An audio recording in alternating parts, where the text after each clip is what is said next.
All right. Hey. Today we're going to be taking a look at one of the ugliest possible parts of music, right? And that is what I like to call the first 30 minutes, right? Now, everyone wants to immediately go from never played anything to being able to, sound like you're one of your favorite sax, or favorite jazz recordings, that you've ever heard, and they want to be able to go from 0 to 60 in 2 seconds. Well, the reality is that that's not going to be the case. And frankly, that beginning part, right, the first 30 minutes, the ugliest part of your musical career, right, is what I specialize in, right? Taking you from at least 0 to using first or second gear about 20 to 30 miles per hour, right, is what I do best, right? So, where does this journey start? Well, you're like, oh, well, it starts with the saxophone, of course. Well, no, actually, it really doesn't, right? The most important thing, first and foremost, gosh darn it, right, is opening the case, right? Now, there's a reason why we're going over this, right? And that's because we're dealing with a very wide age range, okay? So you could be talking about kids that are all the way down at 6, but you could also be looking at adults who are all the way up at 83. I've taught the full spectrum, right? I've had kids come to me and start learning when they're 6, and I've also had students want to pick up an instrument for the first time when they're 83. I've had the entire spectrum, every age decade, right? Before 10, in their teens, in their 20s, 30s, 40s, 50s, 60s, 70s, 80s. I've had every single age range. Sadly, I've never had a 90-year-old, but, still got a lot of teaching career left ahead of me, so I'm kind of hoping that happens, right? But anyway, the first thing that we need to look at, right, is opening the case, right? Why is that really important? Well, inevitably, what you'll have happen, right, is you'll have one of those young beans, right, your young kiddos, right?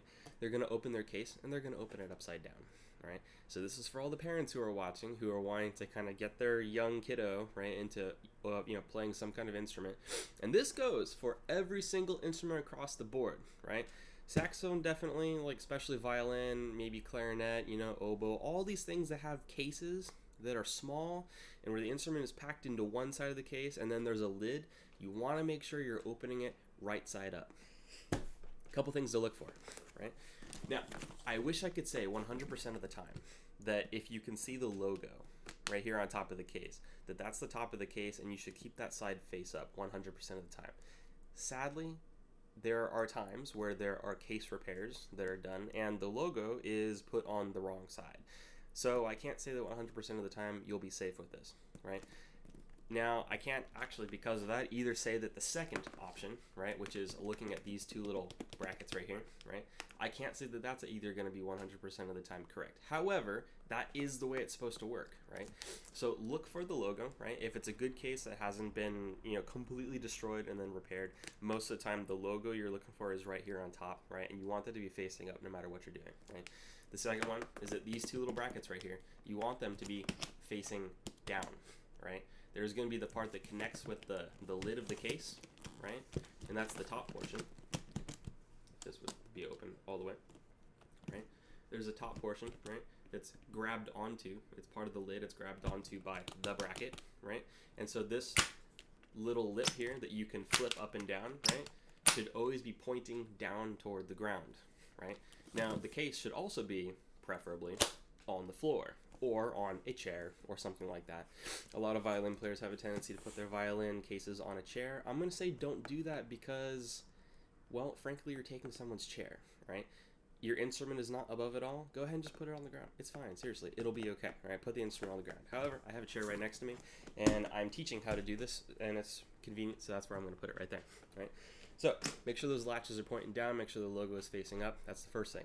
Lift with the lid, okay? Now, you're going to find a couple things in your case. Some of them I've already gotten out here, and they're already on the counter because I knew that I was going to be working with them, right? We are not going to be touching the instrument in this video. This is part one, just opening the case and getting a sound, right? And funny thing, you don't have to have the instrument to get a sound. You actually only need a couple of pieces, right? Not the big bean, the actual saxophone, not this guy. No, we don't need that right now. We don't even need that to figure out how to make a sound. We're not worried about it, right? What you do need though, right? Neck joint, neck piece, however you want to refer to it. And you're going to want mouthpiece, right? Which is going to be in a couple parts here. So you're going to have mouthpiece cover. You're going to have the mouthpiece itself, which is this nice little black thing that has a nice little opening in it, right? And you also want your ligature, okay? That's all, I consider it to be all one part, right? There's multiple pieces for the part, but it is one part. And you're also going to want to grab, there's multiple types of reeds, but you want to grab your reed, right? Now, what you didn't see is that off camera, my reed has actually been soaking in a little measuring glass right here for a little while, right? There's some water in this, and you want to have your reed in it, right? So at this point in time, you want to go ahead and make sure that you have a shot glass or something, right, that's a small little container, and you want to go ahead and fill it up with some water and put the reed in there, right? Here's why, right?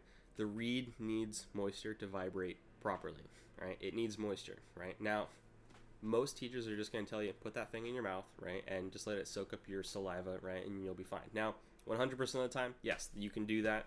It's fine. However, I like to do it this way. Put it in a little cup, right? Because this allows you to still talk to me, right, as a teacher, or, talk to other people who are around you. You can still figure things out while your reed is soaking. It can soak for anything between like 2 and 4 minutes, right? You might have, if, you pull it out and it doesn't vibrate properly when you put it on the instrument, you can go ahead and put it back in the water for a second. Or sometimes it'll be too wet, right, and you got to get some of the extra moisture off, right? But anyway, come back to that. First things first, right? Now, we talked about the cover. Go ahead and leave that off to the side, okay? But you have your ligature and your mouthpiece, right? These two things, go ahead and put the ligature down. You don't need this for this exact second, right? You do need the neck joint or neck piece, and you need the mouthpiece, right? Now, you're going to notice there's this nice little bit of cork right here, right? And where that goes is in the nice main circular opening of the mouthpiece, right? You're going to put that on there. Now, if this is difficult, right? And by the way, you shouldn't just shove it on there, right? It doesn't work really well like that. What you want to do is you want to rotate the mouthpiece back and forth just like this and rotate it onto the neck joint, right? Don't be afraid. You're not going to break anything, right? My mouthpiece has to go really far onto my neck joint because my instrument specifically has a tendency to be very flat. So, we're not going to get into tuning today either, but suffice to say mine is flat, so I have to push it really far onto my neck joint, okay? So, a lot of people, I think, have a tendency to go ahead and build the whole mouthpiece, right? So you build the mouthpiece, put the reed on and the ligature first, right? But I don't, what inevitably happens then is that you have to grab onto the whole mouthpiece to rotate it, right? To be able to put it onto the neck joint. So to avoid us messing up the position of the ligature and the reed, we put the mouthpiece on first, and then we go ahead and we put the reed and the ligature on after that. Now, this part is where you're going to need a little bit of dexterity with your fingers, right? Go ahead and take your reed out of your soaking water. At this point, it's probably been soaking for about 5 minutes on my side. All right, go ahead and get a little bit of the extra moisture off here, okay? Get familiar with the taste of reed because you're not going to be able to get away from that. All right, now important thing, you're going to notice that right here, there's a flat section on the underside of your mouthpiece, right? And there's a nice little opening, okay? So you're going to want to make sure that the flat side of the reed, right, not the curved side that has 2 tones, right, the flat side, you're going to want to make sure that that lines up with the flat side here on your mouthpiece. Now, the way I usually do this, right, is I use a couple of fingers, right, to kind of make sure that it lines up with all the edges, okay? And one hand, doesn't matter which one, is going to keep its thumb right there on the base of the reed so that it doesn't go anywhere, okay? Now, the ligature, right, is going to slide on over top of that. My reed moved just a little bit while, I was kind of moving around, okay? So the ligature is going to slide over the mouthpiece and over the reed, right? Now you have the top of the mouthpiece and you have the bottom of the mouthpiece. Now the screw side is going to go on one of those 2 sides, right? Some people like to say it goes on the bottom, some people like to say it goes on the top, right? Now, in my experience, when I was taught in college, right, the screws on a saxophone mouthpiece are going to go on top, okay? So they're going to go on top of the mouthpiece, so you're going to have this nice little circle bit right here that you can see the reed through, right? Not the screw side, that part's going to go on top. Now, if you can see, the reed goes all the way out to the edge of the mouthpiece, and you want it to be pretty much flush with the edge of the mouthpiece, in my experience. Sometimes even maybe just a little bit, like not even a millimeter, just right past the edge, right? And that just kind of helps add a little bit of I'm not even gonna say what that adds to it. Just, it sometimes helps a little bit. But, let me say though that if you have it shorter than the edge of the mouthpiece, you're gonna have some issues making sound. It's not gonna want to speak, right? When I say that, I mean you're gonna blow into it, and it's gonna be very difficult to get any sound out of the instrument, right? So, at least at the edge, or maybe a little bit past, ever so slight, right? So you say, oh, but this isn't a saxophone, Well, actually, all the sounds that you get out of the instrument comes from this. You don't need the actual saxophone to produce your first pitch, right? Now, at this point, we're going to talk about embouchure, okay? Embouchure is the structure of your face around the mouthpiece and the reed, okay? 2 bits, first and foremost, right? You're going to want to roll your lower lip over your bottom teeth, kind of like this.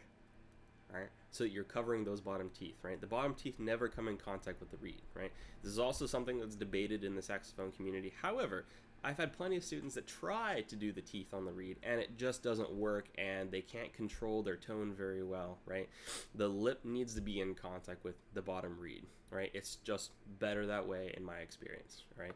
Now, on the top side, your teeth actually will come in contact with the top of the mouthpiece, right? There's no vibrating portion here, so we don't need to have our lip in contact with that part, okay?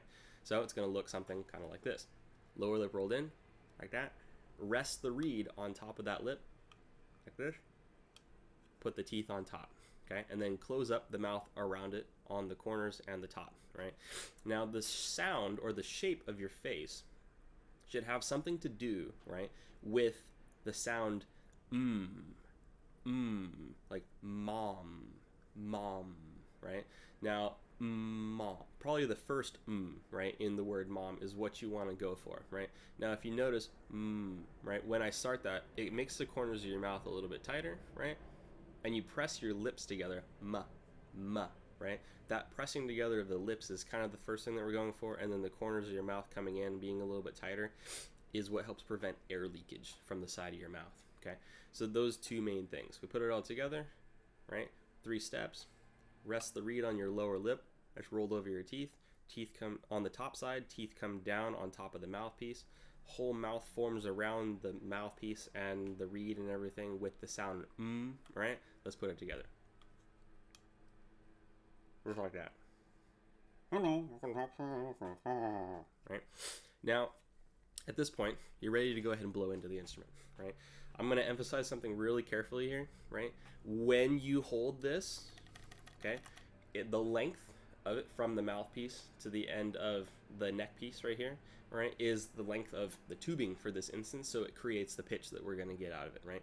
It's a column of air, that's what we're vibrating, right? We're vibrating the reed, and that's creating vibration in the actual column of air that is the neck joint, right? And so if you change this, it's going to change the tone, right? So really important, do not, absolutely do not in this moment hold the neck joint here, right? First of all, do you see any opening here? No, you don't, all right? So what you're going to do there is you're just going to create a pressure field that you're going to have to blow your air into, right? Even if you create an opening here, what you're actually still doing is you're lengthening the column of air right here at the end, and you're actually going to lower the pitch of the neck joint. We don't want to do that at this point, okay? So what you want to do instead is you want to go ahead and have a thumb right here underneath, right? And just put all 4 fingers right on top of the metal, right? It's okay, you're not going to break it, I promise, right? Now, I said fingertips. Do not manhandle this. Don't just put your whole hand around it, right? Inevitably, that stifles vibration. And the worst thing in music that you can do is stifle vibration, right? So, thumb there, right? Fingertips on top of the little metal bar. This is the little ring and bar that are activated with your octave key. We'll get to that many videos from now. All right, thumb and index fingers right there. Form up the embouchure and everything like we just talked about a second ago. You're ready to blow into it and get your first sound, right? When you blow through this, you do not want to just take a breath and just force all your air out at once, right? That you're not going to do any good with that. You're just going to either force so much air in it to where you actually push the reed against the mouthpiece and it completely shuts off the airflow through the mouthpiece and you won't get any sound, right? But you also don't want to push just so little that you just like blow air through the mouthpiece like this. If you blow too slow, you get no sound. If you blow too hard, then you close off the mouthpiece and you get no vibration whatsoever. So you want a happy medium, right? Now, what I will say is that it's a good idea to try blow slow, right? Blow not a lot of air, so there's no sound coming out probably, but steadily increase it just a little bit until you get a sound out of it, right? And there's, at this point, I guess I should say how far the mouthpiece should be in your mouth, right? There's this little knuckle right here where the ligature sits just beyond, and there's the tip of the mouthpiece. You want your bottom lip, right, to be placed somewhere in between, in the middle zone, right? If you have it in too far, right, if you put the whole thing in your mouth, it sounds like this. And you just get squeaks all day long, and you're never going to get any good sound out of it, right? If you have it too far out, you might just stop the vibration and not be able to get any air out of it because you're literally just plugging up, right, the tip of the mouthpiece. You'll never get any airflow through there. So you want it somewhere in the middle, all right? At this point, blow slow, increase the airflow until you get a sound out of it for the first time.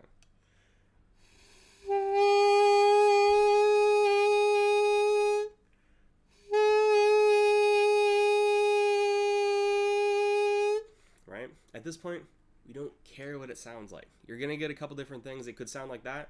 It could sound like this. You could get some really weird sounds out of it, right? But you want to go for something that's stable and doesn't feel like it's putting a lot of pressure, right, on your body and your skull, right? Now, once again, I said if you put it in too far, you're just going to squeak and squeal all day long, right? Not too far in. This is almost second nature to me, so if you're struggling with this, you might have to work on it for a few minutes, right? But there's a reason why it's called the first 30 minutes, right, of playing your instrument, okay? So that concludes the first video, right? And so at the end of this, I hope that you learned everything you needed to know about at least producing a sound with, the neck piece and the mouthpiece, okay? In the next video, right, coming up here very shortly, we'll actually be attaching this, right, to the instrument, right? We'll do that in the next video. There's a very specific procedure, set of steps, right, for doing that. And I do not want you to go on and do this out of order. If you're watching these videos and you're learning and you're following along about saxophone, do not, right, this will be part one, right? Don't just jump forward and go ahead and pick up the instrument and start blowing into it and doing crazy stuff, right? Follow my procedure, follow my steps. Okay, at the moment I have something along the lines of like 25 private students, right? And I've taken all of them from 0 to 60 and they're playing things very nicely and playing music for the holidays and they're having a fun time, right? So if you want to have a fun time with your instrument and you don't want to be frustrated and just like throw it into the case under the bed and just forget about it, then follow my steps, right? And follow with me as we go through all the pieces of the video, right? And it should alleviate some of that frustration, all right? Thanks very much for coming and hanging around with me today, and come join me for the next video where we go ahead and put this on the instrument and make some music.